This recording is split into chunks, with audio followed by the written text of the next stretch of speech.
রাসূলুল্লাহ সাল্লাল্লাহু আলাইহি ওয়াসাল্লাম রমজানকে যেমন কদর করতেন, ভালোবাসতেন, তো এই শাবান মাসকেও নবীজি ভালোবাসতেন। রমজানের আশায় শাবানের নাম ধরেও দোয়া করতেন। সেই রজব মাস আসলে রমজানের জন্য দোয়া শুরু করতেন। কিন্তু মজার বিষয় হলো শাবান মাসের কথাও বলতেন, আল্লাহুম্মা বারিক লানা ফি রাজাবা ওয়া শাবান ওয়া বাল্লিগনা রমাদান। তাহলে রজব, শাবান, রমজান কাউন্টাউন এখন, অর্থাৎ এখন গুরুত্বপূর্ণ। যেমন এই মুহূর্তে মানুষ এখন আর নির্বাচন, 12ই ফেব্রুয়ারির নির্বাচন আর কয় মাস, আর কয় সপ্তাহ, আর কয় বছর এমনি গণে না। এখন হইল কাউন্টডাউন, অর্থাৎ আজকে 3 তারিখ গেল, আর 9 দিন, কালকে কইবে আর 8 দিন, তারপরের দিন বলবে আর 7 দিন, এমনি গণে। অর্থাৎ এবার একটা একটা করে অঙ্ক কি করে বাদ দেয়, বুঝছেন কিনা? মূলত এক মুমিনের উচিত আল্লাহর কাছে বলা, মাওলা রমজানের আর 14 দিন, রমজানের আর 13 দিন, রমজানের আর 12 দিন, রমজানের আর 11 দিন, রমজানের আর 10 দিন, মাওলা এত কাছে এনে আমারে বঞ্চিত করেন না, আমাকে মাহরুম করবেন না, আমারে মাহরুম করেন না মাওলা। এমন শ্রেষ্ঠতম রমজান আমারে আরেকবার নসিব করেন, রমজান দেখাইয়া আমারে কবরে নিয়ে। আল্লাহ বলেন, বনি আদম, যদি জমিনের মধ্যে বালু কণা যেই পরিমাণ, এই পরিমাণ গুনাহ নিয়ে তুমি আমার কাছে আসো, আর যদি শিরিক না করে আমি আল্লাহর কাছে তওবা করে মাফ চাও, আমি সমপরিমাণ মাগফিরাত দিয়ে তোমার কাছে আসব। বলেন জমিনের বালু কণা কি পরিমাণ? 30 শতক জায়গার মধ্যে ড্রেজার দিয়ে যখন বালু ফেলে কি পরিমাণ? 100 শতক জায়গার উপরে যখন ড্রেজার দিয়া বালু ফেলে কি পরিমাণ? তো গোটা জমিনে কি পরিমাণ বালুকণা? আল্লাহ বলেন ওই পরিমাণ গুনাহ তো আমি মাফ করতে রাজি। গাফারতু লাকা ওয়ালা উবালি, কোনো পরোয়া করব না বান্দা, কিচ্ছু বলবো না, ধাক্কা দেব না, ফিরিয়ে দেব না, কাউকে শোনাবো না, লজ্জিত করব না, অপমানিত করবে না। আল্লাহ বলেন, ইন আতাইতানি লাইলান আতাইতুকা লাইলা, রাত গভীরে, রাত 3টা বাজে, চারিদিকে নিস্তব্ধ নীরব, সব ঘুমিয়ে গেছে, ববি বাচ্চা, দেশ জাতি, সংসার, ঘর পরিবার, মা বাপ, বন্ধু স্বজন। আল্লাহ বলে, বান্দা তুমি একাকী চোখের পানি ফেলে, 1 ফোঁটা চোখের পানি ফেলে অন্ধকার রজনীতে সেজদায় পড়ে একাই তোমার জীবনের গুনাহ মাফ চাও। রাত্রে যদি মাফ চাও, আমি রাতেই মাগফিরাত নিয়ে আসবো। দিনে আসলে দিনেই আসবো, রাতে আসলে রাতেই আসবো। ইন্নাহু হুয়াল গফুরুর রহিম। কেন মাফ করব না বান্দা? আমি তো মাফ করতে চাই, আমি গফুর, আমি রহিম, আমি তো ক্ষমাশীল, দয়াবান। সাবাকাত রাহমাতি আলা গাদাবি, আমার রহমত আমার রাগের, গুসার, আযাবের আগে আগে চলে। আমার আযাবও আছে, আমার রহমতও আছে, কিন্তু আমার রাগের চাইতে আমার রহমত বেশি আগে। শাস্তি দিতে চাইলে বান্দা যখন চোখের পানি ফেলে, আমি মাফ করে দেই, মাফ করে দেই। আই কারীম, আই কারীম। ওয়া আনিবু ইলা রাব্বিকুম ওয়া আসলিমু লাহু মিন ক্বাবলি আন ইয়াতিয়াকুমুল আযাবু সুম্মা লা তুনসারুন। আল্লাহ বলে, বান্দা আমি আল্লাহর কাছে ফিরে আসো, আমার আনুগত্য করো, তওবা করো। আযাব আসবার আগে মানে মৃত্যু আসার আগে, এই শেষ কথাইটাই। যা করার তওবা, ইস্তেগফার, গুনাহমুক্ত জীবন, যাই করো বান্দা যদি বুঝে থাকো তো মৃত্যু আসার আগে আগেই করতে হবে। আজরাইল আসলে সুম্মা লা তুনসারুন, আর সাহায্য করা হবে না। কোরআনুল কারীমে সূরা হাসর একটা সূরা আছে, এই সূরার মধ্যে আছে যে নাফরমানের সাথে শয়তানের আচরণটা কিরকম। ইজ ক্বালা লিল ইনসানি কফুর, শয়তান প্রতি মুহূর্তে নাফরমান পাপীকে বলে, আল্লাহর নাফরমানি করো করো করো করো, চুরি করো, ডাকাতি করো, জিনা করো, ব্যভিচার করো, মদ খাও, জুয়া খেলো, বেপর্দা হও, বেহায়াপনা করো, সুদ খাও, হারাম খাও, শিরিক করো, মূর্তির পূজা করো, আল্লাহর অবাধ্যতা করো। এভাবে বলতে থাকে, প্ররোচনা দিতেই থাকে। ফালাম্মা কাফারা, আল্লাহ কোরআনে বলছে যখনই সে পাপ শুরু করে, নাফরমান যখন পাপ করে, এই মদ যখন খায়, জুয়া যখন খেলে, চুরি যখন করে, বেবিচারের দৃশ্য যখন দেখে, নারী যখন বেপর্দা চলতে থাকে, হারামখোর যখন সুদের লেনদেন করে, হারামের টাকা মিলায় হিসাব করে, এই ঠিক পাপের সময় রানিং অবস্থায় তৎক্ষণাৎ ইবলিস শয়তান, আল্লাহ কোরআনে বলছে, ওই নাফরমান থেকে সরে যায়। ক্বালা ইন্নী বারীউম মিনকা, ইবলিস বলে আমি তোমার থেকে মুক্ত, আমি তোমার থেকে মুক্ত। ইন্নী আখাফুল্লাহ রাব্বাল আলামিন, আমি আল্লাহকে ভয় করি, ইবলিসে বলে। আশ্চর্য, ইবলিস আল্লাহকে ভয় করে মানে কি? তাফসিরের মধ্যে লিখছে, অর্থ হইল ইবলিস বলে, শয়তান বলে যে আমি সেই আদমের জামানা থেকে দেখছি এই পর্যন্ত আল্লাহ তাআলা পাপী নাফরমান ব্যক্তি কিংবা গোষ্ঠী সম্প্রদায়কে শতবার আল্লাহ এই পৃথিবীতে ধ্বংস করে দিছে আযাব দিয়ে। এটা আমি নিজ চোখে দেখছি। এই জন্য আমি জানি যে যখনই বান্দা পাপ করে তখনই সে আল্লাহর আযাবের উপযুক্ত হয়। হয়তো কাউকে আযাব দেয়, কাউকে দেয় না। এখন কি নিশ্চয়তা আছে তোমাকে দিবে না? আমি তো দেখছি এমন বহুজনকে আযাব দিছে আল্লাহ। অতএব প্রত্যেক পাপের মুহূর্তে আমার ভয় হয়, যদি আল্লাহর আযাব আসে এখন তোমার উপরে, তাহলে আমিও তো ধ্বংস হয়ে যাব। এই জন্য আমি তোমার থেকে মুক্ত। এই জন্য প্রত্যেকটা মানুষের এটা মনে রাখা উচিত। পাপী নাফরমান, তাকে নাফরমান অবস্থায় তার সাথে শয়তান পর্যন্ত তাকে ঘৃণা করে। এজন্য প্রত্যেকটা মদখোর, নেশাখোর, জুয়ারি, চরিত্রহীন লম্পট ছেলে পেলে, নারী, ছবি, অশ্লীলতা, বেহায়াপনা নিয়ে যাদের জীবন, ওরে ইবলিস শয়তান পর্যন্ত ঘৃণা করে। মানুষ এবং পশু জানোয়ার তো ঘৃণা করেই, এমনকি শয়তান পর্যন্ত তাকে ঘৃণা করে। শয়তান পর্যন্ত। কোরআনুল কারীমের মধ্যে আছে, বদরের যুদ্ধের দিন, সূরা আনফালের মধ্যে আছে, বদরের যুদ্ধের দিন ইবলিস শয়তান মক্কার কাফের কুরাইশ 1000 কাফের, তাদেরকে বলছিল লা গালিবা লাকুমুল ইয়াউম, আজকে তোমাদের উপরে কেউ বিজয়ী হবে, মুসলমানদের এই হিম্মতে নাই। সে বলছে, মানুষের আকৃতি ধরে আইসা বলছে যে আমি এইমাত্র দেখে আসছি মুসলমানদের কাছে সর্বোচ্চ 8টা তরবারি আছে, আর 2টা ঘোড়া আছে, আর কিছু নাই। 313 জন লোকও কম, অস্ত্র সম্ভার বলতে কিচ্ছু নাই। তোমরা অনায়াসেই জিতবা। ওয়া ইন্নী জারুন লাকুম, আমি তোমাকে সাথেই আছি যুদ্ধের শেষ পর্যন্ত। ফালাম্মা তারাআতিল ফিআতান, আল্লাহ কোরআনে বলে যখন 2 দল মুখোমুখি হলো, আসমান থেকে ফেরেশতা নামতে শুরু করলো। ইমানদার মুসলমান আর ফেরেশতারা যখন একযোগে এই বেঈমানদের উপরে আক্রমণ শুরু করলো, নাকাসা আলা আকিবাইহি, শয়তান তৎক্ষণাৎ তাদের থেকে সঙ্গ ছেড়ে সরে গেল।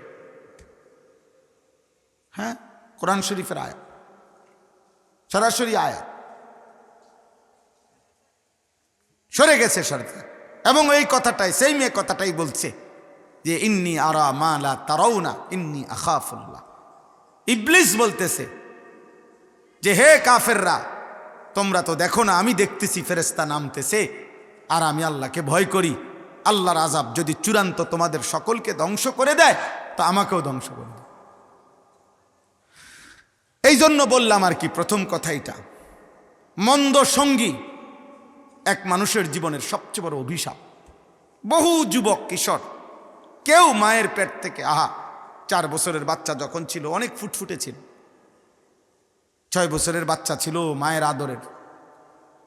আমার 4 বছরের বাচ্চা আছে, শতবার বাচ্চা আদর পাইছে, আদর করি। এখনো আমারে বলছে, আব্বু আমি ছোট্ট মুসল্লা দিয়া, হ্যাঁ হিজাব পরে আব্বু আমি নামাজ পড়তেছি, দোয়া করতেছি, এমনি যাই বুঝছে সে। তার বয়স 4 বছর। তাহলে ছোট্ট 4 বছরের বাচ্চা, 6 বছরের বাচ্চা, অবুঝ বাচ্চা, সে মদখুর হয়ে বড় হয় নাই, নেশাখুর হয়ে বড় হয় নাই। মায়ের পেটে, মায়ের কোলে, মায়ের আদরে এই বাচ্চা মোবাইলে অশ্লীল ছবি দেখে নাই, উলঙ্গ নাচ গান দেখে নাই, এই চুল বেঈমানের মতো রাখে নাই।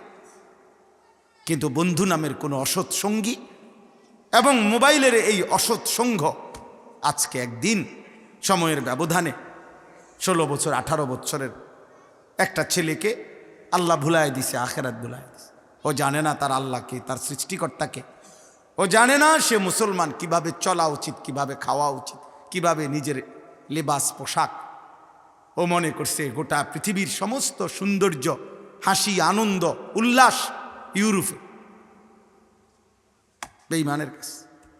অথচ পৃথিবীর সবচেয়ে জঘন্য, নিকৃষ্ট, চরিত্রহীন, লম্পট সব ইউরোপ। একেবারে নিকৃষ্ট। মানবতা, ভদ্রতা, মনুষ্যত্ব এক জাররা ওই বেঈমানদের কাছে নেই। এই বেঈমানদের কাছে কিচ্ছু নাই এদের কাছে। কতগুলো মেশিন আর যন্ত্রপাতি, কতগুলো উপকরণ আধুনিক, এই ছাড়া। আরে দোস্ত, মেশিনে না অনেক গতি, মোবাইলের না অনেক গতি, আখলাকের গতি কি? প্রযুক্তি না অনেক আধুনিক, বিমানে না অনেক দ্রুত গতি, গাড়িয়ে না অনেক দ্রুত গতি, রাস্তা না অনেক মসৃণ, বিল্ডিংয়ে না অনেক মজবুত। কিন্তু মানুষের আখলাক কি? এই কয়েকদিনে যেটা তোলপাড় সারা পৃথিবী, গত 30 জানুয়ারিতে পৃথিবী তোলপাড় করে ফেলছে।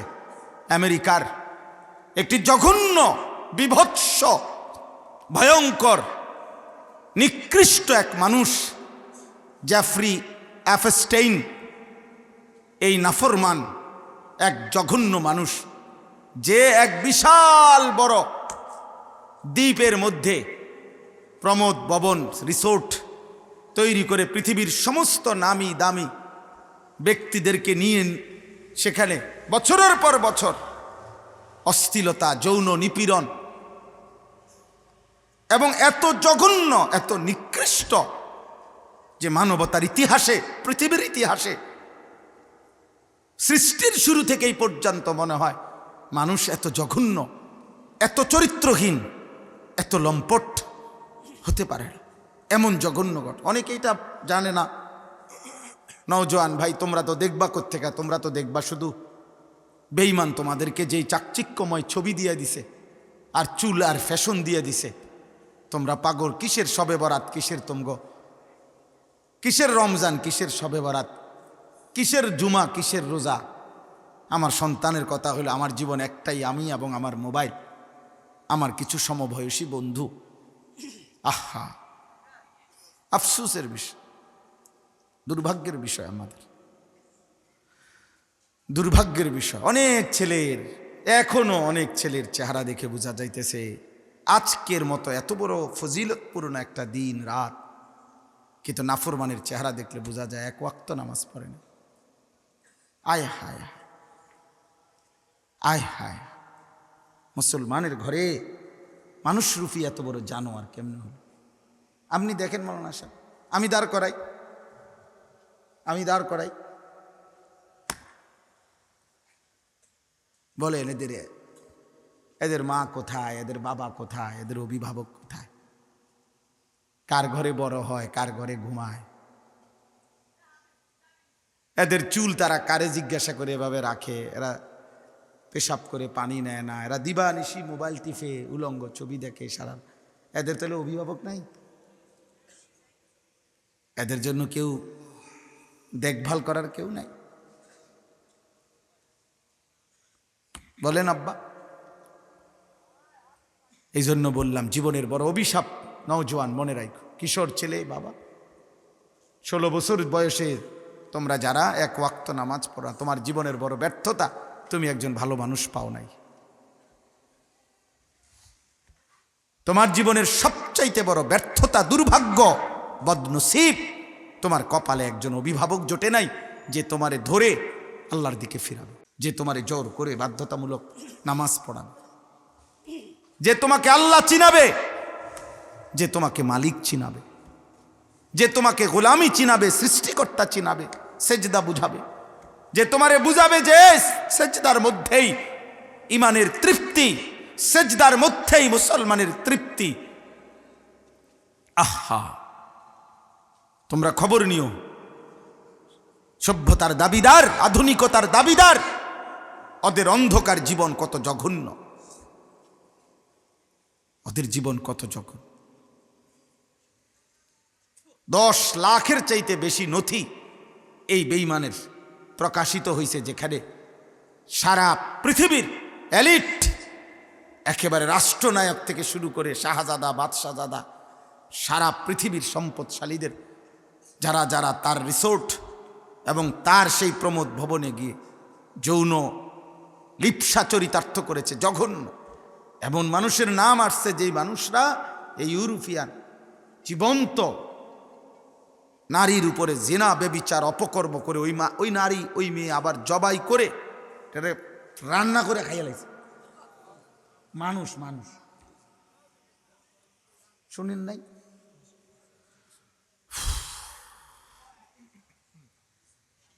শিশু বাচ্চা, 11 বছরের বাচ্চা, 7 বছরের বাচ্চা, 9 বছরের বাচ্চা, বাচ্চা কি মেয়ে, 11 বছরের, জবাই করে ফেলছে, টুকরা টুকরা করে গোস্ত পাকাইয়া খাইয়া লাইছে। মানবতা, ইনসান কত নিকৃষ্ট, কত বিভৎস। হাই যুবক, চলো আব্বা পড়ো, তোমরাও পড়ো, আমরাও পড়তে আসি।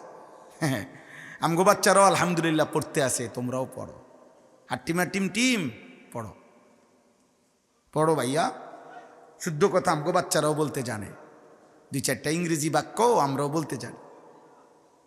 বাকি আব্বা নিজেদের ব্যর্থতাও দেখো, ব্যর্থতাও দেখো। দুনিয়ায় তো ভোগ করা,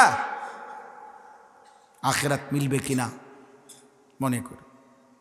যাই হোক, তাহলে আমার প্রথম কথা এটা, এক মানুষের জীবনের সৌভাগ্য এটা নেক মানুষের সঙ্গ পাওয়া, উত্তম মানুষের সাহচর্য পাওয়া, উত্তম মানুষ পাওয়া, উত্তম অভিভাবক পাওয়া। কোরআন শরীফে আছে হযরত মূসা আলাইহিস সালাম এবং হযরত খিজির আলাইহিস সালাম, ওনাদের সফরের মধ্যে ঘটনা আছে। 2টা ভাই এতিম, ওদের বাঁকা দেওয়াল খিজির আলাইহিস সালাম সোজা করে দিছে। তো ওইখানে আছে, উনি পরে যখন এটার কারণ বলছে তখন একটা কথা বলছে উনি, ওয়াকানা আবুহুমা সালিহা, এদের বাবা মা ছিল নেককার, তাদের আব্বা নেককার মানুষ ছিল। এই নেককার মানুষ অভিভাবক, তার বরকতে তাদের পরবর্তী বংশধর পর্যন্ত, এতিম সন্তান পর্যন্ত আল্লাহ তাআলা নবীর মাধ্যমে সাহায্য করেছে। এজন্য উত্তম অভিভাবক, উত্তম সান্নিধ্য, ভালো মানুষের সংস্রব পাওয়া ছোটবেলার থেকে, এটা জীবনের অনেক বড় নিয়ামত।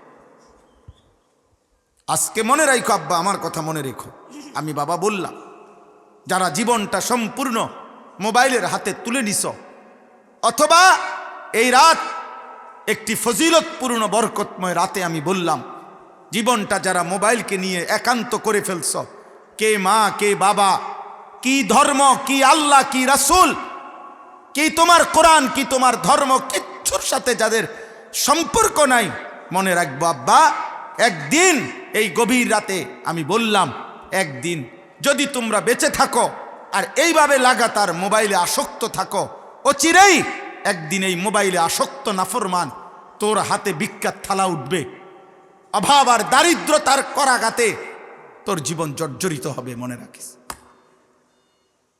আমি ভবিষ্যৎবাণী করে গেলাম, একদিন ভিক্ষার থালা হাতে উঠবে।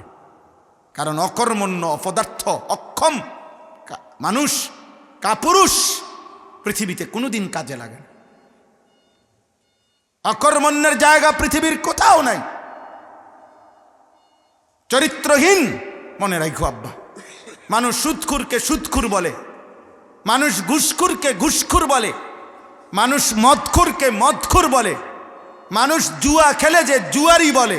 কিন্তু নারীর সাথে জিনা, ব্যভিচার, নারীর সাথে হারাম সম্পর্ক, হারাম প্রেম, হারাম ভালোবাসা, নারীর ছবি, নারীর অশ্লীল দৃশ্য, উলঙ্গতা, এরকম যৌন সম্পর্কিত, লজ্জাস্থানের শাহওয়াত সম্পর্কিত কোনো পাপে যদি কেউ মানুষের কাছে পরিচিত হয়, তখন মানুষ তাকে চরিত্রহীন বলে, লম্পট বলে। অথচ ওইগুলোও চরিত্রহীনতা। কিন্তু মূলত মনে রাখতে হবে, কোন ছেলে কোন মেয়ে তার ইজ্জত, তার সম্ভ্রম, তার হায়া, তার লজ্জাস্থানের পবিত্রতা হেফাজত করা, এটাই হলো মূল আখলাক, মূল চরিত্র। এই জন্য মানুষ আকাম কুকামে ধরা খাইলে মানুষ কি কয়? চরিত্রহীন কয়। বুঝা গেল এটারে চরিত্র ধরে। এটা নষ্ট হলে বলে চরিত্রহীন, লম্পট, বেহায়া, নির্লজ্জ, বেশরম।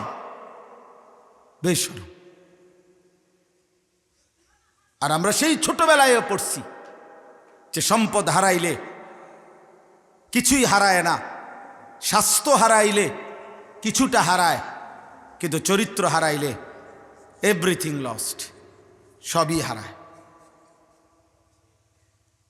হৃদয়ে যে অসৎ, একাকিত্বে যে অসৎ, তুমি প্রকাশ্য অসৎ, মনে রাখবা। রাসূলুল্লাহ সাল্লাল্লাহু আলাইহি সাল্লাম বলেছেন, একাকিত্বের গুনাহ মহান আল্লাহ তাআলা দিনের আলোতে ভাসায় দেয় মানুষের চেহারায়। এজন্য মানুষ দেখলেই বুঝে। আমি তো দাঁড় করাই তার, তোমরা যারা যারা নামাজ পড়ো না আমারে কও, আমি দাঁড় করাই দেই। বেনামাজি বেয়াদব তো চিনাই যায়। হ্যাঁ, আমি দেখাই, আমার দায়িত্ব দাও, চ্যালেঞ্জ করো। তোমরা যারা যারা নারী দেখে অভ্যস্ত, মোবাইলে অশ্লীল ছবি দেখে অভ্যস্ত, আব্বা আমি দাঁড় করাই। অসৎ চরিত্রহীনকে তো দেখলেই চেনা যায়। চোখ যার হারামে লিপ্ত, যে চোখ মালিকের দেওয়া, সে চোখ একবার মালিকের কোরআন যে দেখে না, আয় হায় বদরসি। আল্লাহ তাআলা কোরআনুল কারীমে বলছেন, আলাম নাজআল লাহু আইনাইন, বান্দা আমি কি তোমাকে দুইটা চোখ দেই নাই? সেই চোখে 40 বছরে, 30 বছরে, 60 বছরে, 20 বছরে আমার দেওয়া চোখে আমার কালাম, আমার কোরআনের একটা পৃষ্ঠাও দেখে দেখে পড়তে পারলা না? এই আমি কেমন চোখ দিলাম তোমারে, আমার কথা একবারও মনে পড়লো না? বলেন। এই জন্য ভাই চলেন, ফিকির করেন। আজকে বরকতময় রাত, আমরা সবাই জানি লাইলাতুল বারাত। তাফসীরের ভাষায় এটাকে, কিতাবের ভাষায় এই বারাআত বলে, বারাকা বলে, রাহমা বলে, লাইলাতুন নিসফে মিন শাবান বলে, লাইলাতুস সাক বলে। অর্থাৎ এটা রহমতের রাত, এটা বরকতের রাত। এটা বারাআত মানে কেটে দেওয়া, অর্থাৎ আল্লাহ তাআলা এই রাত্রে বান্দার গুনাহ সম্পূর্ণ কেটে দিয়ে বান্দাকে যেন নতুন করে জান্নাতের উপযোগী বানায় দেয়। লাইলাতুস সাক অর্থ হইল চেক। কোনো মানুষ যেমন কাউকে বলছে খুশি হয়ে যে আমি ব্ল্যাঙ্ক চেক দিয়ে দিলাম, নিচে আমি সই দিয়ে দিছি, টাকার অঙ্ক তুমি বসায় নাও। আল্লাহ তাআলা যেন বলে, বান্দা আজ রাত আমি মাগফিরাতের ঘোষণা দিয়ে দিলাম, তোমার যত গুনাহ স্বীকার করে চোখের পানি ফেলে আমার কাছ থেকে মাফ করায় নাও। আমি ব্ল্যাঙ্ক চেক দিলাম। আমি 3টা গুনাহ মাফ করব এমন না, আমি 30টা গুনাহ মাফ করব এমন না, আমি 300 গুনাহ মাফ করব না, না সংখ্যা আমি বসাইলাম না, আমি শুধু মাগফিরাতের ঘোষণা দিলাম। আমি মাফ করব ঘোষণা দিলাম। তোমার গুনাহ যে পরিমাণ তুমি বসাও, তুমি বলো, তুমি স্বীকার করো, তুমি তওবা করো, আমি আল্লাহ তাআলা সব মাফ করে দেব, সব মাফ করে দেব। অনেক ফজিলতপূর্ণ রাত। এবং সবচেয়ে বড় কথা হইল এই লাইলাতুন নিসফে মিন শাবান, শাবানের এই মধ্যরাত, অর্থাৎ 14 তারিখ দিবাগত এই রাত, 15ই শাবান। এটা বুজুর্গানে দিন, উলামায়ে কেরাম, মুহাদ্দিসিনে কেরাম বলছেন এটা রমজানের একেবারেই নিকটতম মুকদ্দমা, তামহিদ ভূমিকা। অর্থাৎ একজন মুমিনের উচিত আর কোনোভাবে দেরি না করে, আর একটা মিনিট দেরি না করে, কমপক্ষে আজকের এই 15 শাবান, লাইলাতুন নিসফে মিন শাবান, শবে বরাত, যখন থেকে শুরু হইল সন্ধ্যা, এখন থেকে নিয়ে রমজানের প্রস্তুতি, রমজানের ইবাদত, রমজানের আমল, রমজানের জন্য নিজেকে সঁপে দেওয়ার, আর আল্লাহর কাছে রমজানের জন্য কাকুতি মিনতি করে চাওয়ার এবং নিজের গুনাহ মাফ করাইয়া পূর্ণ উদ্যমে রমজান আল্লাহর ইবাদত আর বন্দিগি পালন করার ভূমিকা স্বরূপ নিজেকে শতভাগ প্রস্তুত করাইয়া নেওয়ার ভূমিকা তামহিদ এই শবে বরাত। অর্থাৎ আজকের পরে আর একদিনও দেরি করা ঠিক হবে না, একদিনও না, একদিনও না। আল্লাহ তাআলা যেন রমজানের অনেক কিছু দিবে, তার আগে 14 দিন আগে আল্লাহ তাআলা যেন আরেকটা গেটে আল্লাহ তাআলা বলছে, বান্দা আজকের রাতেই আমি অগণিত গুনাহ মাফ করব, আমি আল্লাহ তাআলা তোমাকে রহমত বরকত মাগফিরাত দেব, দিয়ে এটাকে পুঁজি নিয়া তুমি আগে বাড়ো রমজান পর্যন্ত। রমজানে রহমত মাগফিরাত আর নাজাত নিবা। ইফতার সাহারিতে, এতেকাফে, তারাবিতে, রাতের প্রতি সেকেন্ড, দিনের প্রতি সেকেন্ডে, প্রতি ঘন্টা মিনিটে তুমি আমি আল্লাহর কাছ থেকে অফুরন্ত রহমত মাগফিরাত আর নাজাত নিয়ে ঈদের চাঁদ উঠবে, আমি তোমাকে মুত্তাকি বানিয়ে জান্নাতি বানায় দেব। রাসূলুল্লাহ সাল্লাল্লাহু আলাইহি ওয়াসাল্লাম রমজানকে যেমন কদর করতেন, ভালোবাসতেন, তো এই শাবান মাসকেও নবীজি ভালোবাসতেন। রমজানের আশায় শাবানের নাম ধরেও দোয়া করতেন। সেই রজব মাস আসলে রমজানের জন্য দোয়া শুরু করতেন। কিন্তু মজার বিষয় হলো শাবান মাসের কথাও বলতেন, আল্লাহুম্মা বারিক লানা ফি রাজাবা ওয়া শাবান ওয়া বাল্লিগনা রমাদান। তাহলে রজব, শাবান, রমজান কাউন্টডাউন এখন, অর্থাৎ এখন গুরুত্বপূর্ণ।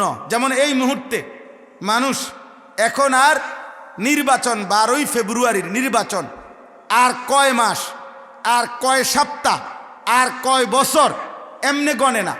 এখন হইল কাউন্টডাউন, অর্থাৎ আজকে 3 তারিখ গেল, আর 9 দিন, কালকে কইবে আর 8 দিন, তারপরের দিন বলবে আর 7 দিন, এমনি গণে। অর্থাৎ এবার একটা একটা করে অঙ্ক কি করে বাদ দেয়, বুঝছেন কিনা? মূলত এক মুমিনের উচিত আল্লাহর কাছে বলা, মাওলা রমজানের আর 14 দিন, রমজানের আর 13 দিন, রমজানের আর 12 দিন, রমজানের আর 11 দিন, রমজানের আর 10 দিন, মাওলা এত কাছে এনে আমারে বঞ্চিত করেন না, আমাকে মাহরুম করবেন না, আমারে মাহরুম করেন না মাওলা। এমন শ্রেষ্ঠতম রমজান আমারে আরেকবার নসিব করেন, রমজান দেখাইয়া আমারে কবরে নিয়ে। এই জন্য আমি সবার কাছে অনুরোধ করছি, আমরা প্রত্যেকে, ছেলেরা, আব্বা, তোমরাও আজকের এই রাত গুরুত্বপূর্ণ। শুধু ওয়াজ শোনা না, বরঞ্চ এই অনেক ছেলে, আমি সেই হাজীগঞ্জের ওই দিক থেকে আসছি, অনেক ছেলে রাস্তায় রাস্তায় ঘুরতেছে, চিল্লাইতেছে, একতেরে দৌড়ানি দেয়, একটা আরেকটারে লাথি দেয়, এরপরে চিল্লানি মারে, হই হুল্লুর মারে, গাড়ি দেখলে ভেক্সি মারে। এই এলো শবে বরাত। এটা শবে বরাত বলেন? ইনসাফ এটা? অথবা তালাশ করবে, খুঁজবে, আর কোনানে বিরিয়ানি দেয়, কোনানে খিচুড়ি দেয়, কোনানে জিলাফি দিব কিনা। এই মানে উৎসব। আমরা ভাবছি শবে বরাত মানে উৎসব, আমরা ভাবছি শবে বরাত মানে অনুষ্ঠান। না বাবা, শবে বরাত কোনো অনুষ্ঠানের নাম না, শবে বরাত কোনো উৎসবের নাম না। শবে বরাত মাগফিরাতের রাত, শবে বরাত ইবাদতের রাত, শবে বরাত গুনাহ মাফের রাত, শবে বরাত নিজের জীবন আল্লাহ তাআলার কাছে পেশ করে নিজেকে ধুয়ে মুছে সাফ করার রাত। এটাই ইনসাফ, এটাই বিবেকের দাবি, এটাই বাস্তবতার দাবি। 16 বছর ধইরা, 30 বছর ধইরা, আজকে 20 বছর যাবত আপনাকে প্রত্যেক বছর শবে বরাত এশার নামাজের পরে 2 ঘন্টা ওয়াজ কইরা মসজিদে আপনারে বুঝায় এই রাত ইবাদতের রাত, ইবাদতের রাত, ইবাদতের রাত, ইবাদতের রাত। এরপরে 2 ঘন্টা পরে লম্বা মুনাজাত দিলে, 2 আন জিলাফি দিলে, অথবা 1 ফোঁটলা বিরিয়ানি দিলে, এরপরে আপনি বুঝছেন যে এটা ইবাদতের রাত। আচ্ছা হুজুর, বিষয়টা বুঝছি, আমি যাই কদূর ঘুমাই। তা আপনারা যে 20 বছর ধরে এটাই বুঝাইব, আপনারা প্রত্যেক বছর এটা বুঝান লাগে? আপনি তো এটা বুঝছেনই, আপনি তো এটা জানেনই না। ওই যে বললাম, আমাদের মানসিকতার ভিতরে হইল এটা অনুষ্ঠান।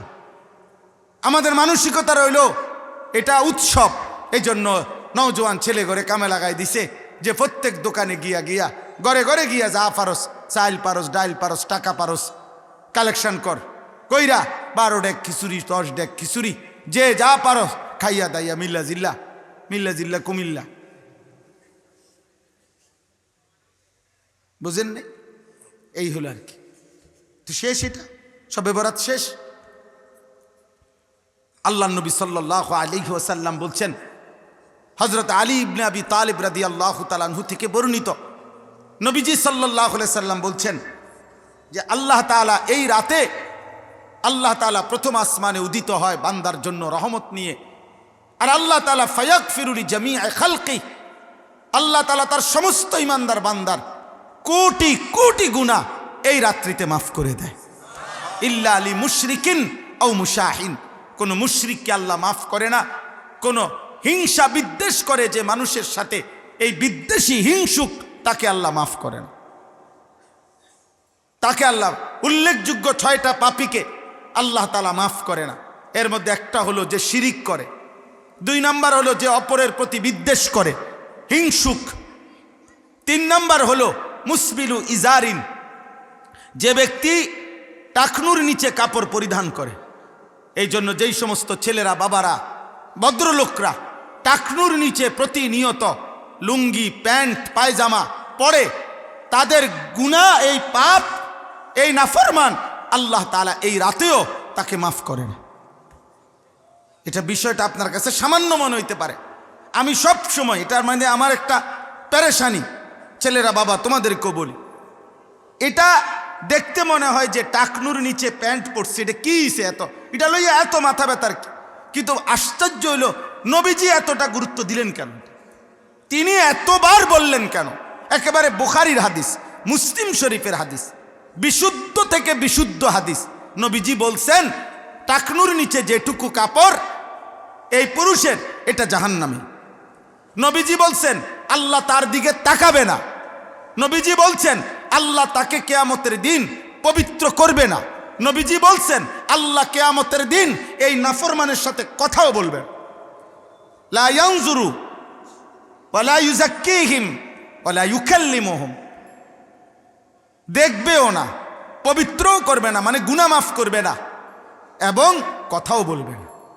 তাইলে বলো ভাই, বিষয়টা এত সিরিয়াস কেন বললেন নবী? হযরত ওমর রাদিয়াল্লাহু তাআলা আনহু, হযরত ওমর ইন্তেকালের দিন উনি তো শাহাদাত বরণ করছিলেন।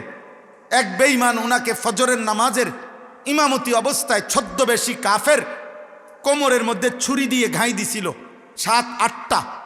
এই আঘাতে হযরত ওমরের কোমরের এই পাশ দিয়ে নাড়ি বুড়ি বের হয়ে গেছিল। এই অবস্থায় ওমর রাদিয়াল্লাহু তাআলা আনহুকে যখন শোয়াইছে, শেষ নিঃশ্বাস আর অল্প অল্প, ওনার তখনও চোখ মেলা বাকি, ওনার শেষ অবস্থা। ডাক্তার ওষুধ দিচ্ছিল, এদিক দিয়ে সব বের হয়ে যাচ্ছিল। এই অবস্থায় অনেক লোক ওনারে দেখতে আসছে সামনে, দাঁড়ানো অবস্থায়, কসম খোদার আমরা কিতাবে পড়ছি, এখানে উনি মুমূর্ষ। এই শেষ মুহূর্তে দাঁড়ানো লোকদের মধ্যে উনি একটা ছেলেকে, যুবককে দেখছে, তার টাকনুর নিচে পায়জামা, লুঙ্গি, কসম আল্লাহর কিতাবে লিখছে। ওই অবস্থায় শেষ নিঃশ্বাস ত্যাগের পূর্ব মুহূর্তে আমিরুল মুমিনিন ওমর বলছে, ইয়া শাব ইরফা ইজারাক, হে যুবক, তোমার টাকনুর উপরে কাপড় উঠাও। বিষয়টা এত গুরুত্ব দিলেন কেন? এত সিরিয়াস করলেন কেন? তাই আপনারা স্বাভাবিক মনে করেন যে হুজুরদের একটা বাড়াবাড়ি। আরে বাড়াবাড়ি কি? তো নবী এরম বললেন কেন? হযরত ওমর এতটা বললেন কেন ভাই বলো? এই জন্য এটা জরুরি আব্বা, প্রত্যেকটা মুসলিম ছেলে তোমাদের কাছে বললাম ভাই, আল্লাহ নবী সাল্লাল্লাহু আলাইহি সাল্লাম বলছেন মুদমিনু খামরিন, মদখোর, নেশাখোর, গাঁজাখোর, ফুট্টাখোর, বাবাখোর, এই নাফরমানকে আল্লাহ তাআলা এই রাতেও মাফ করে না। নাউজুবিল্লাহ।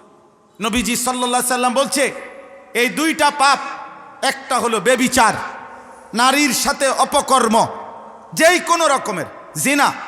জিনা জিনা কিন্তু শুধু লজ্জাস্থান নয়, জিনা হাত দিয়ে হয়, জিনা চোখ দিয়ে হয়, জিনা কান দিয়ে হয়, জিনা জিহ্বা দিয়ে হয়, জিনা অন্তর দিয়ে হয়, জিনা পাও দিয়ে হয়, জিনা লজ্জাস্থান দিয়ে হয়।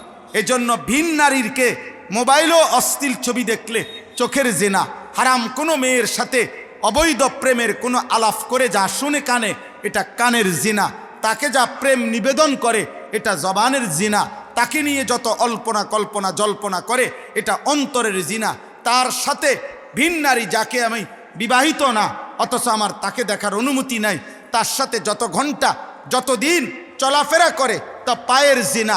লজ্জাস্থান দিয়ে অপকর্ম করিলে সেটাও জিনা। আল্লাহ নবী বলছেন এই দুইটা পাপ, একটা হলো মান শারিবাল খামরা ও জানা, যে মদ পান করে এবং জেনা করে, ব্যভিচার করে। মনে রাখবেন, যে গানে আসক্ত সে ব্যভিচারেও আসক্ত, সে মদেও আসক্ত। যে মদে আসক্ত সে ব্যভিচারেও আসক্ত, সে গানেও আসক্ত। যে নারীতে আসক্ত সে মদেও আসক্ত, গানেও আসক্ত। এই তিন জিনিস, নারী, মদ, গান বাদ্য, এক খতিয়ানে তিন দাগ। এইটা একটা যার মধ্যে আছে, ওই দুইটাও তার মধ্যে ধীরে ধীরে আসবে, কোনো সন্দেহ নেই। মদখোর যুবক ওই নারী লুভী, ওই ব্যভিচারী।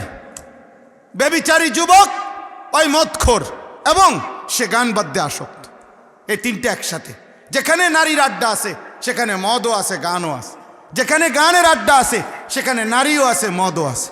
যেখানে মদ আছে সেখানে নারীও আছে, গানও আছে। এজন্য আল্লাহর নবী বলেন, যে মদ পান করলো এবং জিনা ব্যভিচার করলো, খোদার কসম নবীজি বলছে, নাজা আল্লাহু মিনহুল ঈমান কামা ইয়াখলাউল ইনসানু আল কামিসা মিন রাসিহি।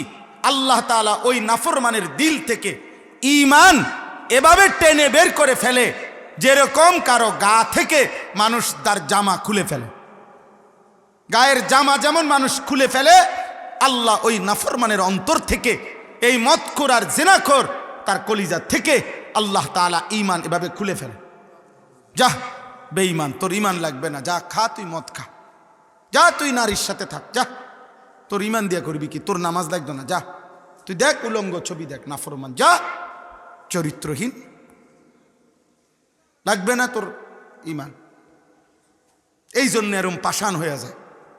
এই জন্য বেটা, দুর্ভাগ্য ছেলে, মনে রাখিস বেটা, হয় নারী দেখে, উলঙ্গ ছবি দেখে, মোবাইলের এই প্রচন্ড আসক্তি তোদের অসংখ্য ছেলেকে আব্বা আজকের এই বরকতের রাত, মাগফিরাতের রাতে একটা সেজদা দিতে সুযোগ দেয় নাই।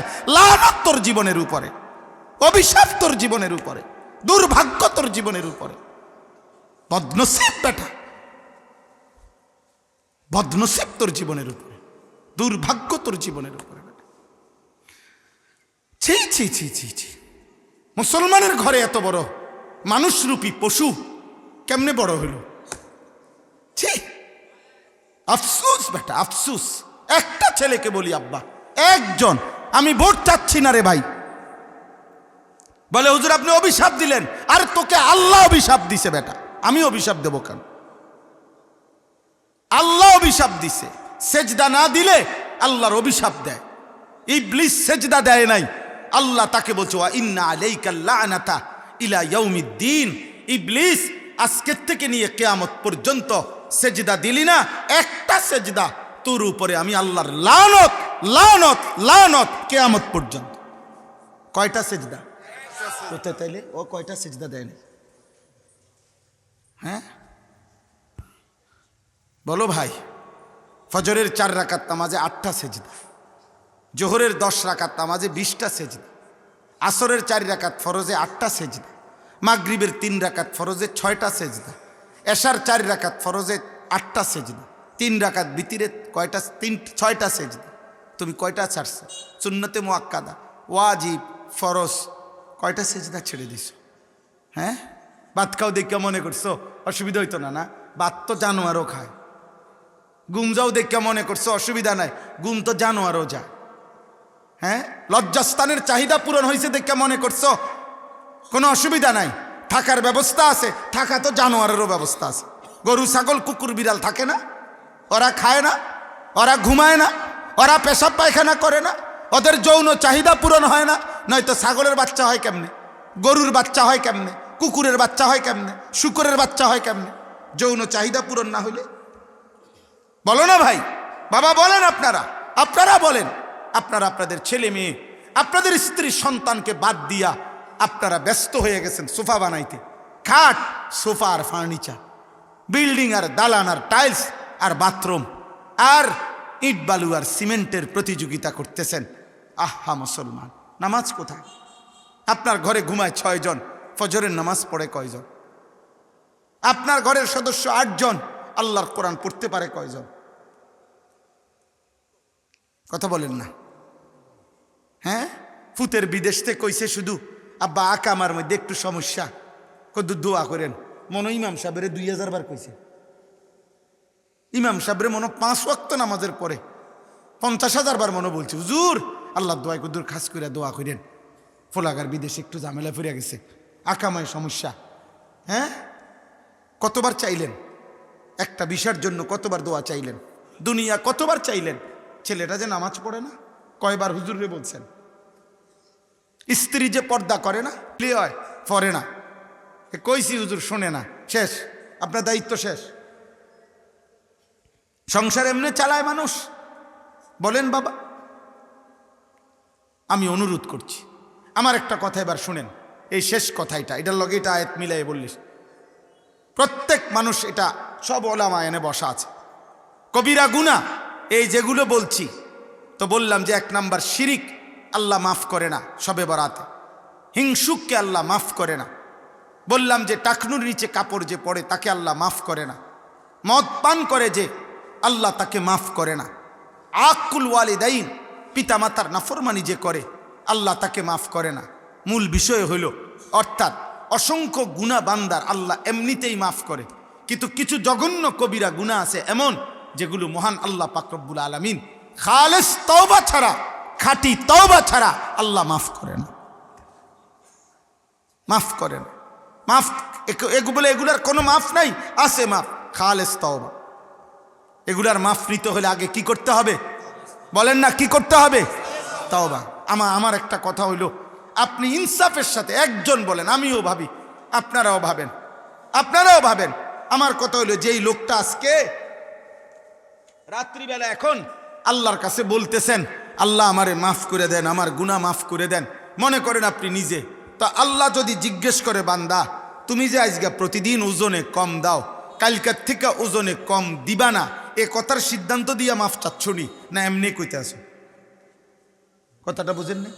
আল্লাহ যদি জিজ্ঞেস করে, বান্দা তুমি যে প্রতিদিন বিড়ি সিগারেট খাও, এটা ছাড়া দিয়ে নি মাপ চাইতেছ, না বিড়ি সিগারেট চলমান অবস্থায় মাপ চাইতেছ? আল্লাহ মনে করেন জিগাইল। আল্লাহ জিজ্ঞাসা করছে, বান্দা তুমি যে আজকে 10 বছর ধরে কিস্তি নিতেছ, এই কিস্তি আর নিবা না, এ ছেড়ে দিলা, এ কথার উপরে নি মাফ চাইতেছ, নাকি এটা চলমান থাকবে, কালকেও আবার আগামী সপ্তাহে আবার কিস্তি সুদ করিবা, এই অবস্থায় নি মাফ চাইতেছ? তো কিতা মাফ চাইতেছ? বলো না ভাই। একটা যুবক ভাই, তুমি বলো আব্বা, তুমি কি মাফ চাইবা? যে আল্লাহ আমি নারী দেখবো না, ছবি দেখবো না। আল্লাহ যদি জিজ্ঞেস করে, বান্দা এটা বলো যে এটা ছেড়ে দিছো কিনা? মাফ চাইতে হয়তো এই 3 জিনিস একসাথ করে। 1 হলো, আল্লাহ আমি গুনাহ ছেড়ে দিলাম। 2, আমি দিল থেকে বলতেছি, মাওলা আমি আর করব না, ওয়াদা দিলাম, আমি লজ্জিত, আমি অনুতপ্ত, আমি মাফ চাইলাম। এই 3টা একসাথ করিলে দিল থেকে, আর আমি আপনি যত মাথা লাড়লেন হুজুরের লগে, মনে করেন আস্তাগফিরুল্লাহ রাব্বি, কোথায় হবে এমনি লড়ে কান্দে। হ্যাঁ, আল্লাহ আপনার দিল জানে না? কথা বলেন না কেন? তো আল্লাহ যদি জিজ্ঞাসা করে, বান্দা পরিষ্কার কথা কও, সুদ ছাইরা নি কইতেছো আস্তাগফিরুল্লাহ, না চালু রেখা, বিড়ি লগে রেখা নি, কথা বলেন না, টেলিভিশন নাচ গান সাথে রাইখা কি আস্তাগফিরুল্লাহ কও? কাদ্দারে কও? এটা কি বলতে চাচ্ছ? মস্কারি করো আমি আল্লাহর সাথে? হ্যাঁ, আমি আল্লাহর সাথে মাফ চাওয়ার নামে তামাশা করছো? হ্যাঁ, কোনো মানুষ দুনিয়ার কারো কাছে যখন ক্ষমা প্রার্থনা করে, তো পাপ চালু অবস্থায় ক্ষমা প্রার্থনা করে? কথা বলেন না কেন? দুনিয়ার কোনো মানুষকে তো পর্যন্ত বলে যে আমি মহামান্য আদালত, আমি ওয়াদা দিলাম আমি এমন জঘন্য পাপের সাথে আর জুড়ব না। তো এত বড় মালিকের সামনে তুমি নাফরমান, পাপ চালুই আছে, তোমার ছেড়ে দেওয়ার কোনো মানসিকতাই নাই, তো কি মাফ চাইলা? কি তওবা করলা? কার কাছে কি চাইলা? বলেন বলেন, সত্যিকার তওবা তো করিলে আল্লাহ পাক রব্বুল আলামিন তো কিতাবের মধ্যে আছে 100 খুন করছে এমন মানুষকে তো আল্লাহ জমানার আউলিয়া বানায় দিছে, ওলি বানায় দিছে। ডাকাতের সর্দারকে তো আল্লাহ, ফুজাইল ইবনে আয়াজ রাহমাতুল্লাহি আলাইহি, তিনি ডাকাতের সর্দার ছিলেন, পরবর্তীতে তিনি তওবা করে সাইয়্যিদুল আউলিয়া, আউলিয়াদের সর্দার হয়েছেন। মুহাম্মদ ইবনে মাসলামা আল কানাবি একজন বড় বুজুর্গ মুহাদ্দিস ছিলেন। উনি প্রথম জীবন বাজারের টপ টেরর সন্ত্রাসী ছিলেন, চাঁদাবাজি করতেন, মানুষের উপরে অন্যায় জুলুম করতেন। একদিন একজন আলেম মুহাদ্দিস ইমাম শুবা রাহমাতুল্লাহ আলাইহির একটা হাদিস, নবীজির একটা হাদিস শুনে তওবা করে উনি পরবর্তীতে উনার ছাত্র হইছেন, পরবর্তীতে ওই জামানার সর্বশ্রেষ্ঠ মুহাদ্দিসদের একজন হইছেন। হ্যাঁ, হযরত আব্দুল্লাহ ইবনে মুবারক রাহমাতুল্লাহ আলাইহি জগৎ বিখ্যাত মুহাদ্দিস, পৃথিবীর এমন কোনো আলেম নাই যে ওনার নাম জানে না। হযরত আব্দুল্লাহ ইবনে মুবারক রাহমাতুল্লাহ আলাইহি কমপক্ষে 30 বছর পর্যন্ত তিনি বিলাসী জীবন, বাবার অঢেল সম্পত্তির অধিকারী ছিল, মদ গান এই বীজ নিয়ে পড়ে থাকতেন। একদিন এই গানরত অবস্থায় আল্লাহর কোরআনের একটা আয়াত শুনে তওবা করে এরপরে হাদিসের দর্শে বসছেন, জামানার সর্বশ্রেষ্ঠ মুহাদ্দিস হইছেন। তো ভাইয়া গুনাহ ছেড়ে দিয়ে তওবা করতে হয়, গুনাহ ছেড়ে দিয়ে লাইলাতুল বারাত নিঃসন্দেহে আল্লাহ মাফ করবে। কিন্তু তুমি মাফ চাচ্ছ কিনা, না ফাজলামি করতেছ? আপনি মাফ চাচ্ছেন কিনা আগে সেটা বলেন না। কি মাফ চাইতেছেন? আপনার তো ছেড়ে দেওয়ার কোনো মানসিকতা নাই, তো এটা তওবা হইল কই? এটা মাফ চাওয়া হইল কই? একজনই বুঝেন। আল্লাহ আমাদেরকে বুঝ দান করেন, আল্লাহ আমাদেরকে বিবেক দান করেন। ছেলেরা, আব্বা আমি অনুরোধ করলাম, তোমরা এমন সুন্দর জীবন নষ্ট করে দিও না। 12 তারিখ পৃথিবীর শেষ নির্বাচন না, বাংলাদেশের শেষ নির্বাচন না, তোমরা হায়াতে বাঁচলে আরো নির্বাচন হবে। 12 তারিখ কেউ ক্ষমতায় আসবে, কেউ হেরে যাবে। যে জিতবে সেও 5 বছর, সেও 5 বছর যদি টিকে। আর যদি এর আগে দৌড়ানি দেয় তো দৌড়ানি দিল। কারণ বাংলাদেশে এখন আর আগের দিন নাই, সব মানুষ বুঝছে এটা। যারাই ক্ষমতাধর অথবা যারাই ক্ষমতার জন্য লাভঝাপ করতে, এরাও ভিতরে ভিতরে এটা জানে। এখনকার প্রাইমারি স্কুলে ফলায় দৌড়ানি দেয়, হাই স্কুল কলেজ তো ইউনিভার্সিটি আছেই, প্রাইমারির ফলাফাই কি দিব? দৌড়ানি দিব। দৌড়ানি দি তারা কম জানে। বাংলাদেশে আর আগের দিন নাই যে আপনি জুলুম করবে। 5ই আগস্টের ওই দৌড়ানির সফলতার পরে আলহামদুলিল্লাহ নতুন প্রজন্ম এটা বুঝছে দৌড়ানি সমাধান। সমাধান কি? দৌড়ানি। যেই জুলুম করুক, যেই কোনো রং ধরুক আর ঢং ধরুক, ভেগ ধরুক, প্রত্যেক নাফরমান, পাপী, অহংকারী, জোর জুলুম, অন্যায় অবিচারকারীর পরিণতি এটাই হবে বাংলার জমিনে নতুন প্রজন্মের কাছে দৌড়ানি। এটাই কথা, এটাই কথা। হ্যাঁ হ্যাঁ, শহীদ শরীফ উসমান হাদি রাহমাতুল্লাহ আলাইহি এই ইমানদার যুবককে শহীদ করে কোন বেঈমান, কোন নাফরমান যদি মনে করে বাংলার কোটি কোটি যুবক ভয় পাইছে, তাহলে ওই বেঈমান ভুল করছে। হিসাব ভুল, হিসাব ভুল, দাড়ি কমা ভুল, আপনি ভুল করছেন। আলহামদুলিল্লাহ আমরা বিশ্বাস করি, আমরা বিশ্বাস করি প্রতিদিন রাতে, প্রতিদিন দিনে এখনো বাংলাদেশে এখন লক্ষ লক্ষ ইমানদার যুবক, ইমানদার যুবক, দেশপ্রেমিক যুবক স্কুলে, কলেজে, ইউনিভার্সিটিতে, মাদ্রাসায় সমান তালে বাংলার সব প্রতিষ্ঠানে ইমানদার সেজদাওয়ালা যুবক প্রতিদিন তৈরি হচ্ছে। আলহামদুলিল্লাহ। তোমরা মনে রাখো আব্বা, ব্যর্থতার হইলে যদি সফলতার কোনো কিছু নাই দেখতাম, আল্লাহর মদদ আর দয়া, তাইলে শুধু শুধু চিল্লাই না, ইনশাআল্লাহ। আলহামদুলিল্লাহ। এই জন্য নষ্ট হইও না, চরিত্রহীন হইও না, অশ্লীল বেহায়া ছবি, নারী, নাচ, গান নিয়ে জীবন শেষ করে দিও না। একদিন দেখবা পৃথিবীর কোনো আলুর দোকানদার, মূলার দোকানদার তোমারে ডাকবে না। আমি আবারও বলছি, এক ছেলে মনে রাখ, অলস, অকর্মণ্য, চরিত্রহীন, সেজদা নাই, অথচ মুসলিম পরিচয় দিবা, আগামীর পৃথিবীতে হতে পারে আজ না হোক কাল, হতে পৃথিবীতে আগামীর সময়ে তোমার 2 পয়সা দিয়া মূলা তুলতেও কেউ নিবে না। দেখবা জোরে পড়বা, জোরে জোরে পড়তে হবে ইনশাআল্লাহ। এ খুব দ্রুত পৃথিবীর চরিত্রহীন ঝরে পড়বে। আজ না আর এখন আর মাদ্রাসা মনে রাখেন, কোন মাদ্রাসা, কোন বিবেকবান খবর নিয়েন সারা বাংলাদেশে, কোন মাদ্রাসা এখন আর এতিমখানা না, মাদ্রাসার লিল্লা বোর্ডিং না। মাদ্রাসা ইমানদার জন্ম নেয়, মাদ্রাসা দেশপ্রেমিক জন্ম দেয় ইনশাআল্লাহ।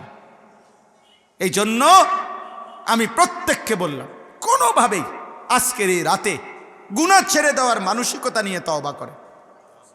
আপনি দিল থেকে বলেন, আপনি বলে হুজুর আমি দিল থেকে তো বলছি, কিন্তু শয়তানের খপ্পরে পড়ে টিকতে তো পারতাম না। আরে আপনি সিদ্ধান্ত দিয়েন না, আপনি বলেন আমি সিদ্ধান্ত আল্লাহ আমি ছেড়ে দিছি। আল্লাহ যদি তৌফিক দিয়া আপনার সিদ্ধান্তটার উপরে আপনারে মজবুত করে দেয়, অসুবিধা আছে? তো আপনি আল্লাহর হাতে না করে তুলে দিবেন। আমি তো হুজুর পারতাম না, আপনি কেমনে বুঝতাম? আগামীকালকের খবর আমরা জানি? কেউ কথা বলেন না। আগামীকাল আমরা বাঁচবো জানি?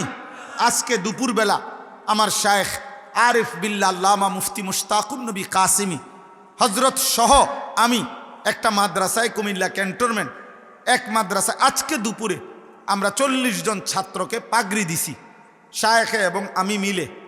এই পাগড়ি দেওয়ার সময় 40 জন ছেলের মধ্যে একটা ছেলের নাম বলতে গিয়ে মাদ্রাসার মোহতামিম কাইন্দা দিছে। তো আমি তাকাই আসি, আমরা কাইন্দা বলতেছে হুজুর, শায়েখের সামনে বলতেছে এই ছেলেটা আজকে তার পাগড়ি দেওয়া হইল হাফেজে কোরআনের। আজ কসম খোদার গতকাল ঠিক 11টা বাজে তার বাবার জানাজা হয়েছে।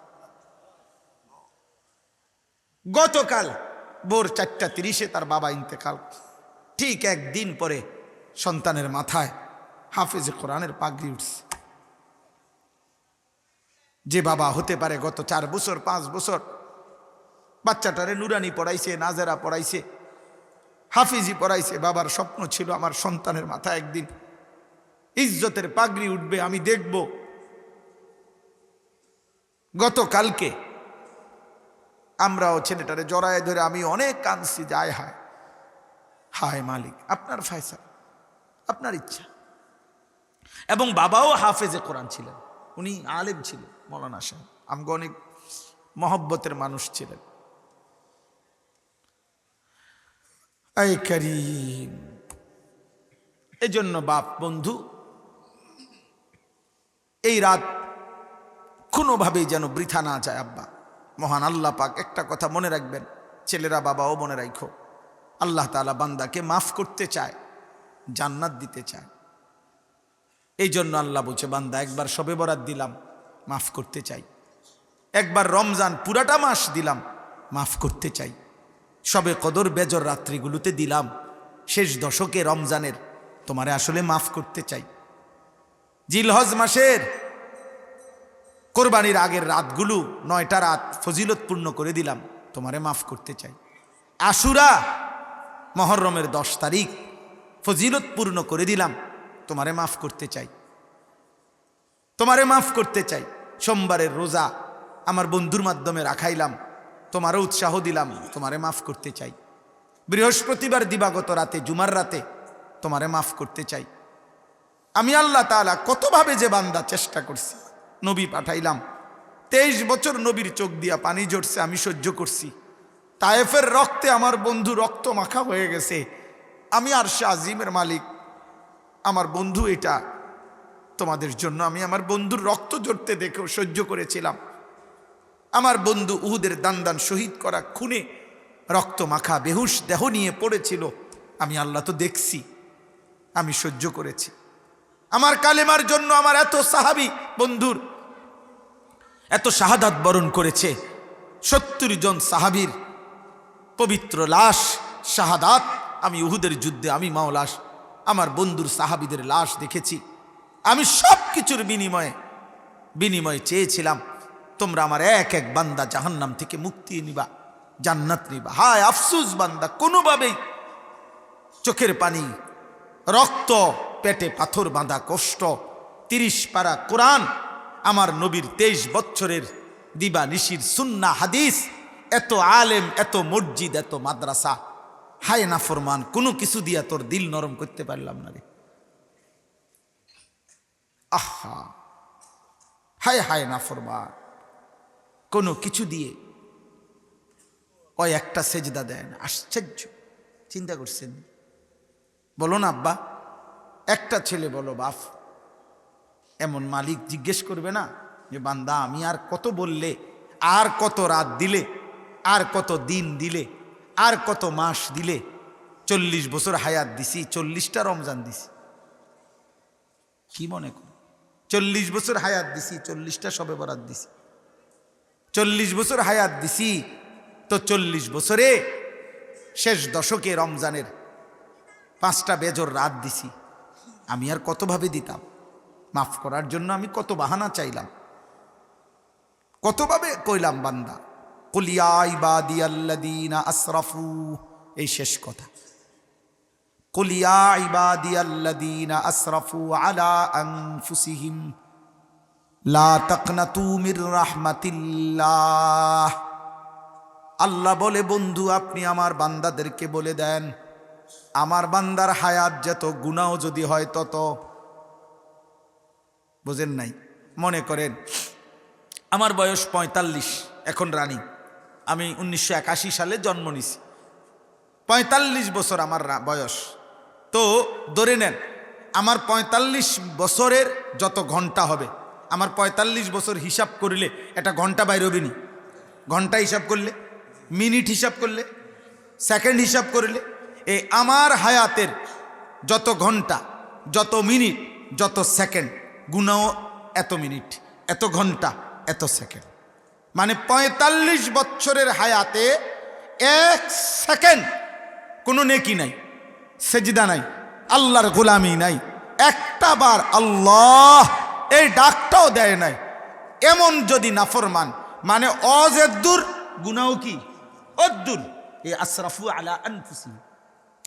আল্লাহ তাআলা বলেন বন্ধু আমার এমন বান্দা যার জীবনে একটা নেকি নাই, একটা ভালো কাজ নাই, একবার আমাকে ডাকে নাই, ঈমানও নাই, কালেমাও নাই, সব কিচ্ছু নাই, আপনি তাকেও বলেন যেন সেও নিরাশ না হয়, অন্য কোনো দিকে না যায়, ওরে বলেন আমার কাছে আসতে, আমি ওয়াদা দিলাম আপনার কাছে আমি তারেও মাফ করে দেব।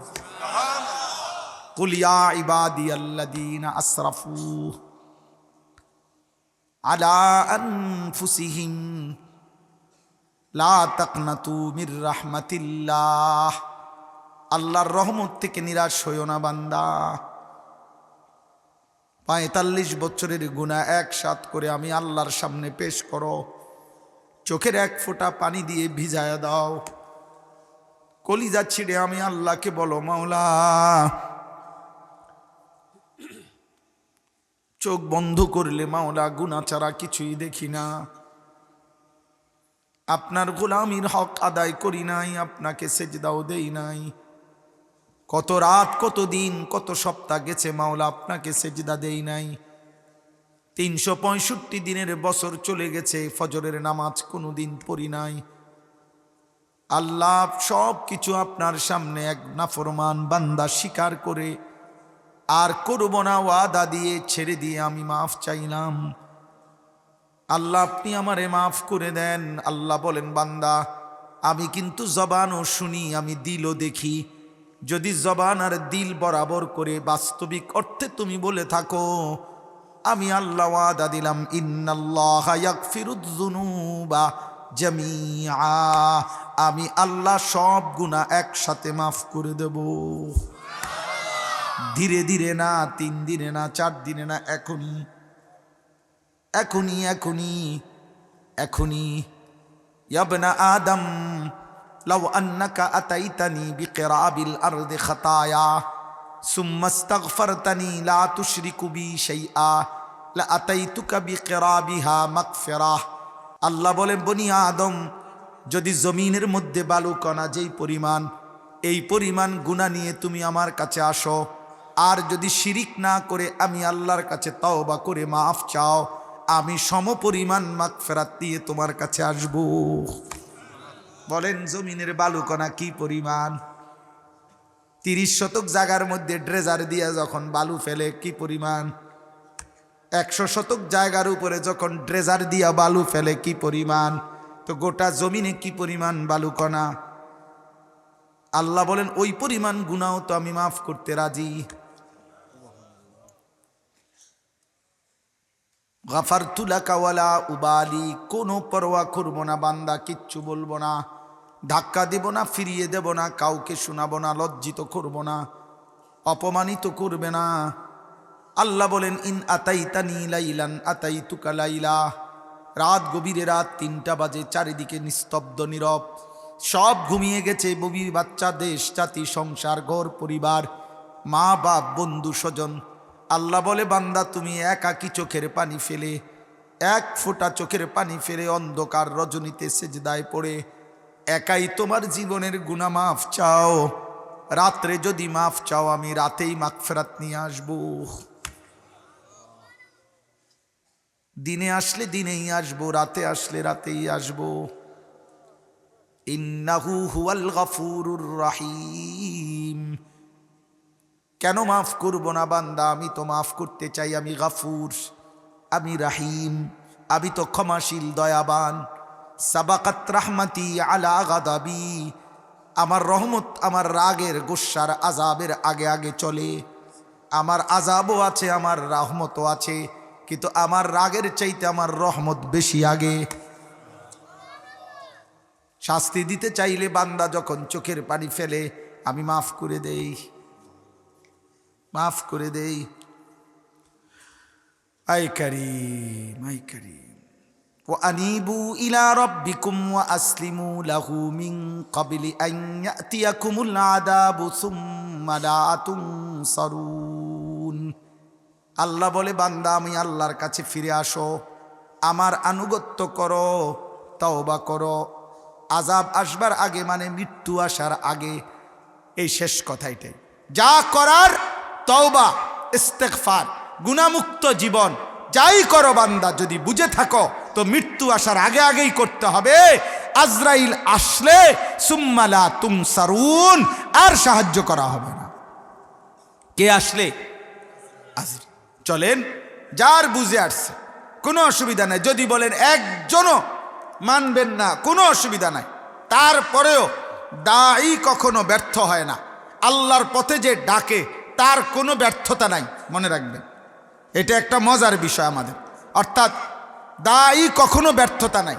আল্লাহর কথা যে বলে, একটা মানুষ 30 বছর না 950 বছরও যদি একজনও তার কথা না শুনে ফিরে না আসে, খোদার কসম আল্লাহ তার প্রত্যেকটা বলার শতভাগ নেকি আল্লাহ তাকে দিয়েই দেবে, দিয়েই দেবে। এটা আল্লাহর ওয়াদা। এই জন্য দাঈর কোনো ব্যর্থতা নেই, বললেই লাভ। আল্লাহ আমাদের সবাইকে ঈমান আমলের দৌলত দান করেন। শবে বরাত এই পবিত্র রাতে বাকিটা টাইম দোয়ার পর, এখন এটা শেষ না, এটা শেষ। কথা বলেন না কেন? আপনারা নামাজ পড়বেন যার যেমনে। যুবক ভাই, দয়া করে আমার একটা অনুরোধ, একটা ছেলেও যদি আমার কথা মনে হয় তাহলে তোমার কাছে আমার অনুরোধ, তোমরা প্রত্যেকে নিজেদের হাতের মোবাইলটা একটা রাত আজকের ভোর পর্যন্ত নিজেদের এই বড় মোবাইলটা, এই মাত্র আর এখন বাইজা গেছে 12:30টার উপরে, 6টার ভিতরে ফজরের জামাত হবে। তোমরা এইটুকু টাইম বড় মোবাইলটা নিজের থেকে আলাদা করো, ঘরের কোনো আলমারিতে ড্রয়ারে রাইখা আল্লাহর ওয়াস্তে আব্বা তুমি একটাবার ঘুরে বসো। তুমি 2 রাকাত নামাজ পড়ো, এশার নামাজ পড়ো, 2 রাকাত নামাজ পড়ো। দেখো 1 ফোঁটা চোখের পানি আসে কিনা, দেখো একবার মালিককে ডাকা যায় কিনা। হতে পারে আল্লাহ তোমার জীবন বদলাই দেবে, জীবনটা তখন সুন্দর হবে। আমার সাথে বলছে সবাই ওয়াদা করবে আপনার সাথে গুনাহ ছেড়ে দেওয়া। আল্লাহ ওয়াদা করেন হুজুরের সাথে গুনাহ ছেড়ে দেওয়ার ওয়াদা করেন ইনশাআল্লাহ। বলেন ইনশাআল্লাহ, বলেন ইনশাআল্লাহ, বলেন ইনশাআল্লাহ। নওজোয়ান ভাই, আব্বা তোমার ডাকবে, কে ডাকবে? কইলাম না সবাই স্বার্থপর। তোমার জন্য ভাববে কে তুমি যদি নিজেরটাই না বুঝো? দয়া করে প্রত্যেকের কাছে অনুরোধ, আপনারা সবাই আলহামদুলিল্লাহ আমার প্রিয় ভাই মাওলানা মাহফুজ ভাই বললেন, তো ওনার কাছেও তোমরা বলছো নওজোয়ান বাবা, আপনারাও বলছেন, আমরাও ইনশাআল্লাহ প্রত্যেকে আবারও বলছি, তওবা 3 জিনিসকে বলে। তওবা কয় জিনিসকে বলে? 1, গুনাহ ছেড়ে দেওয়া, বলেন। 2, আর করবে না ওয়াদা দেওয়া।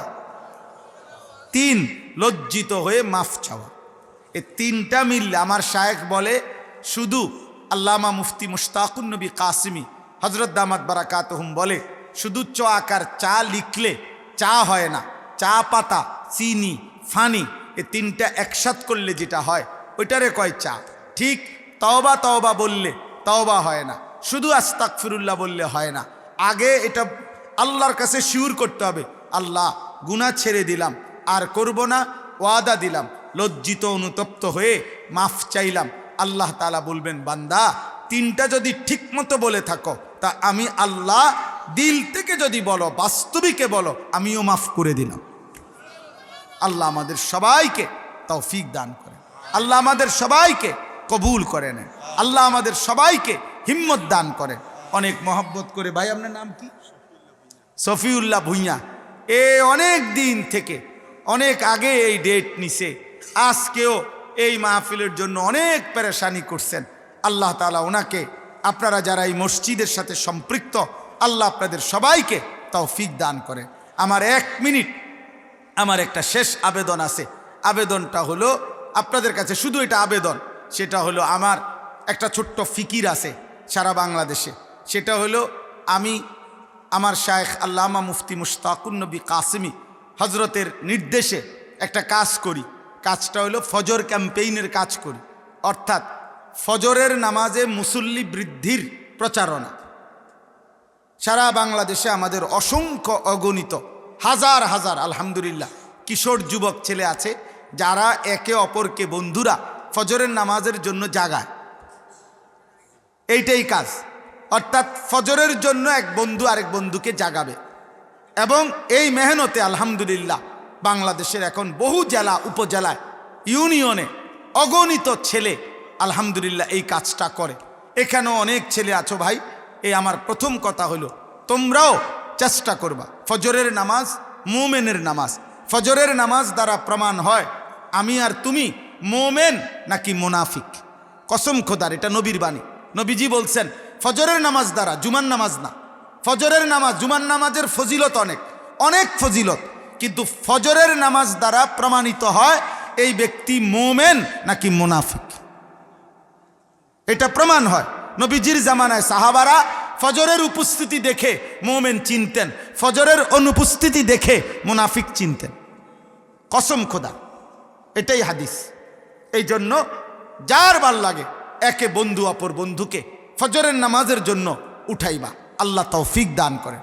এবং দ্বিতীয় কথা হলো, আমার একটা ছোট্ট স্বপ্ন, এই মুসলমানের কিশোর যুবক, নওজোয়ান, স্কুল পড়ুয়া, কলেজ পড়ুয়া, ইউনিভার্সিটি পড়ুয়া, কিংবা পড়ে না এমনিতে, অথবা অন্য বয়সী সবাই বছরের যেই কোনো দিন, যেটুকু সময় আছে, এইটুকু সময় নিয়ে তারা দিন শিখবে, যার হাতে যেটুকু সময়। এই আশা নিয়ে আমি আমার কুমিল্লা ক্যান্টনমেন্ট ময়নামতি একটা বড় জায়গা কিনছি, 118 শতক জায়গা, প্রায় 2,62,00,000 টাকা শুধু মাটির দাম, জায়গার দাম। এটার উদ্দেশ্য, একটা ইচ্ছা, যে মুসলমানের সর্বস্তরের নওজোয়ান বছরের যেই কোনো সময়, কারো ছুটিতে, কারো বন্ধে, কারো অবসরে, 1 দিন, 10 দিন, 3 দিন, যে যেটুক হয়, আলাদা মাদ্রাসা শিক্ষক কর্মচারী রেখে করতে চাচ্ছে। এখনও চালু আছে, 1 রুম দিয়া ছোট্ট করে।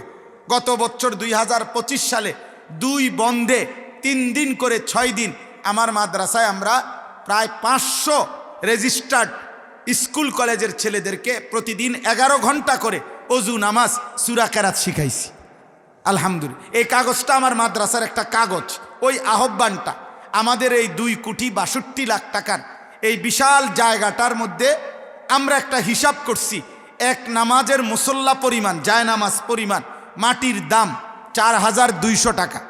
আমরা এই কাগজটা এই আবেদন হিসাবে দেই, সারা বাংলাদেশের যদি কোনো মুসলমান, পুরুষ নারী, প্রবাসী দেশি যেই হোক, কেউ যদি আমাদেরকে 4,200 টাকা, এখানে বিকাশ নাম্বার আছে, ব্যাংক অ্যাকাউন্ট নাম্বার আছে, আপনাদের যদি কারো ভাল লাগে, একটা মহৎ উদ্যোগ, মসজিদ মাদ্রাসা কমপ্লেক্সের এবং সারা বাংলাদেশের নওজওয়ানদের জন্য আমরা আশা করছি আপনাদের যদি সুযোগ হয় আজকের এই বরকতময় রাতে এই কাগজটা নিয়েন 4200 টাকা যদি কারো মনে হয় সুযোগ হয় বা কেউরে বললেন আপনাদের যদি পারেন দিয়েন। আল্লাহ তাআলা আপনাদেরকে তৌফিক দান করেন, আল্লাহ আপনাদেরকে কবুল করে নেন। আমার এটা একটা ইচ্ছা এবং আশা করি ইনশাআল্লাহ আল্লাহ চাহে তো এই মাদ্রাসার এই স্বপ্নটা আমার শায়েখের দোয়া ইনশাআল্লাহ বাস্তবায়ন হবে ইনশাআল্লাহ। আল্লাহ তৌফিক দেন। আজকের এই মাহফিল আল্লাহ কবুল করেন। আজকের এই বরকতময় রাতে আল্লাহ আমাদের সবাইকে উত্তম বিনিময় দান করেন। আলহামদুলিল্লাহ রাব্বিল আলামিন।